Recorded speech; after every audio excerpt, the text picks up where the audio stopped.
Nobel সাহিত্য পুরস্কার 2025 Hungarian সাহিত্যিক লাসলো ক্রাসনোহোরকাইয়ের হাতে গৌরবের মুকুট। এবছরের নোবেল সাহিত্য পুরস্কার পেয়েছেন হাঙ্গেরির প্রখ্যাত সাহিত্যিক লাসলো ক্রাসনোহোরকাই।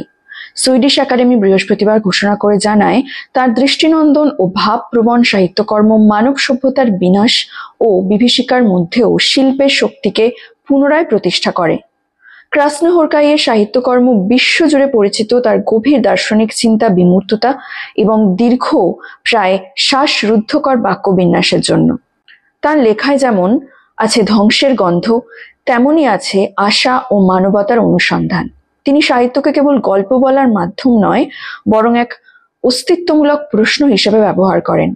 1954 সালে হাঙ্গেরিতে জন্ম নেওয়া এই লেখক প্রথম আন্তর্জাতিক খ্যাতি অর্জন করেন 1985 সালে তার বিখ্যাত উপন্যাস সাতানতাঙ্গো দিয়ে। পরবর্তীতে তার আরেক বিখ্যাত রচনা 1989 সালে দ্য মেলানকলি অফ রেজিস্ট্যান্স তাকে বিশ্ব সাহিত্যের কেন্দ্রবিন্দুতে নিয়ে আসে।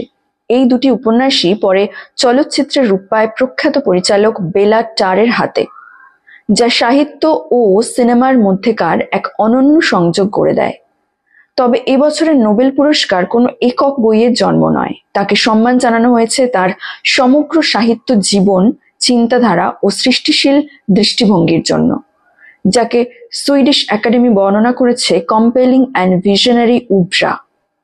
তার রচনায় দেখা যায় মানুষের নিঃসঙ্গতা, অস্তিত্ব সংকট এবং সভ্যতার ভেতরের নীরব আতঙ্ক, যা আজকের বিশ্বের সঙ্গে গভীরভাবে মিলে যায়। ক্রাসনোহোরকাই দ্বিতীয় হাঙ্গেরিয়ান যিনি নোবেল সাহিত্য পুরস্কারে ভূষিত হলেন। তার আগে 2002 সালে এই সম্মান পেয়েছিলেন ইমরে কেরতেস।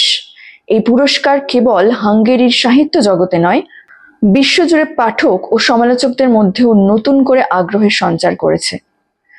আধুনিক সময়ের বিশৃঙ্খলা ও মানবিক অনিশ্চয়তার প্রেক্ষাপটে লাসলো ক্রাসনোহোরকাইয়ের জয় যেন এক বার্তা বহন করে।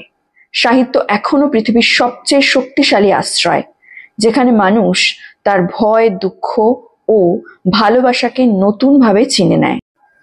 বিনাশের মধ্যেও সৌন্দর্যের সন্ধান, এটাই তার কলমের সত্যিকারের শক্তি।